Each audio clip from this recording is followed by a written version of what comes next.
welcome back to the Unboxers. And today, in this episode of What We Watch, we will review Flash, episode 21.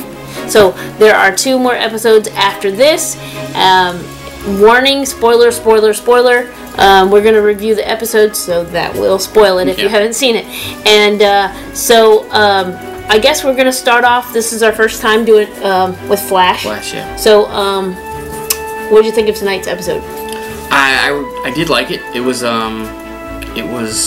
had a lot of action and in parts at the end. Yeah. I don't know. I do like the season, but I'm kind of getting like we got to do something with the Thinker. With the DeVoe. Yeah. I will say that I have not cared for him as a villain this season. Yeah, he's kind of hung on longer than I expected him to. Yeah, there's something to be said for in my opinion, a villain as long as they need to hang around, and he's not dynamic. Yeah. You know what I'm saying? So he kind of like appears, and then the idea of him is around for a couple episodes. You know what I'm saying? Yeah. So he's still someone's powers. He's not a very charismatic. No, he's not. He's just he's probably not meant to be like that. And in relation, Arrow. I know we're not talking about Arrow, but Arrow's villain as well. They strike me, and this is nothing against the actor or the writers or any of that. This is just personal preference and what you would look for in an antagonist in the storyline. What about the person who came in tonight? Her name is Amy Nett. Yeah. She's she's been in before, but this is kind of like them kind of bringing her into helping them because she's been a villain in the past. One thing I am always surprised with these superhero TV shows or movies is like how many people end up knowing who they are. You know, it's like every episode, like, oh, I gotta take off my mask for, and somebody else they bring her back to the particle accelerator, the Star Labs thing, and and she's like, well, why are you still wearing that? And and he takes off his mask, and it's like, okay, she's gonna end up betraying you at the end. She's gonna be a bad guy again, and now she knows who you are. Oh, I see. Because I was trying to figure out what you were talking about. I thought you meant maybe they were famous, the people who were, when they get the bad people to help them. They get the villains to but then they let them in and like, hey, look, this is really here's our bathroom and here's our powder room. Well, they did not let her go into any space without them. Yeah. But actually, I really liked her as a villain, and of course, she got to stay around one episode. Well, like you said, she's been in other ones. Yeah, she kind of comes and goes. She's actually as a villain, I like her better than DeVoe. She reminds me of with the shards, the Big Hero 6 with the little metal. What did they call those things? The nanobots. Yeah. So I really liked that, how they used those. You probably saw that in the other episode, but I'm not sure that I did. What are they called? Microbots. We have Reese over there to help us with Big Hero 6. So the microbots, it definitely reminded me, the shards reminded me of that. Yeah. And then at the end, she was awarded the everlasting gobstopper of shards. So now she can take the shard and throw it at the villain, and then at DeVoe. So I'm ready for DeVoe to come down just because. Enough already. Yeah. But I know your high point of the episode was the snake. Oh my gosh. Nardoc, I think was his name. Oh, the horror. The horror.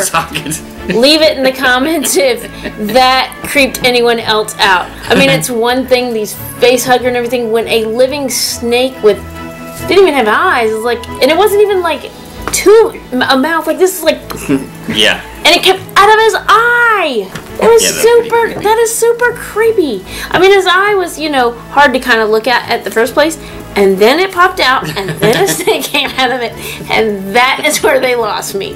That is memorable moment for tonight, and I like how the shards came and covered up his face, and then he looked like Ant-Man sitting there with all the stuff on it. But Was that your memorable moment for tonight? Actually, the high point of the episode for me would have been the Council of Wells. That was really I good. just really love Tom Cavanaugh and how he just, I don't know how many different personalities he's had on the show, but he just really does a good job, and he just plays, he had like, what, 4 different characters he played. All different accents, tonight. All different, which was your favorite out of the 3? I think I like is it the artist? The French one? Yeah. Even though I think he was like an artist, yeah.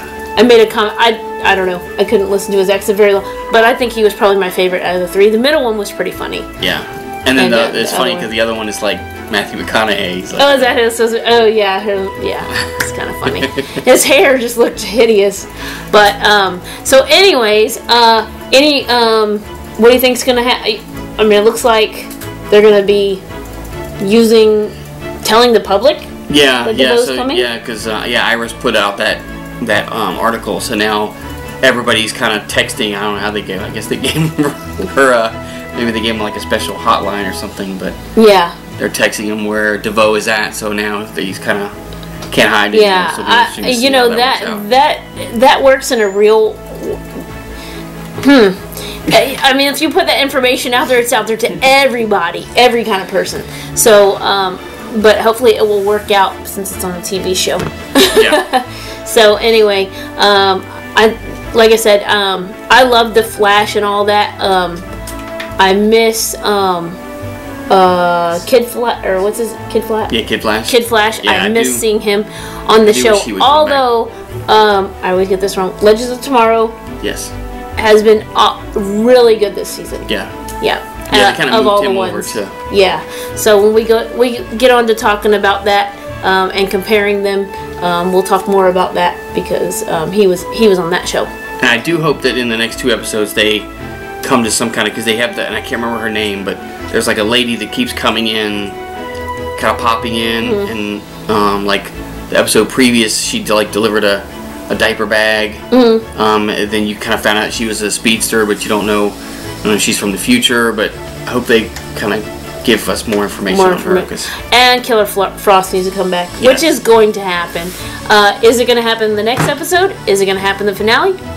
Yeah, hopefully it'll be this season. Because, she's like the evil Elsa, so I gotta root for her a little bit. I mean, she's got a little bit of goodness, in her. She's been able to tame her a little bit. Yeah. But it's always interesting to see the split personalities. So, this is our review of Flash episode 21. There's 2 more before it goes on break for a while. And so, that's it. You got anything else to add? That's it. Alright, so thank you so much for watching this episode of Flash Review. And as always, we want to know, what do you watch?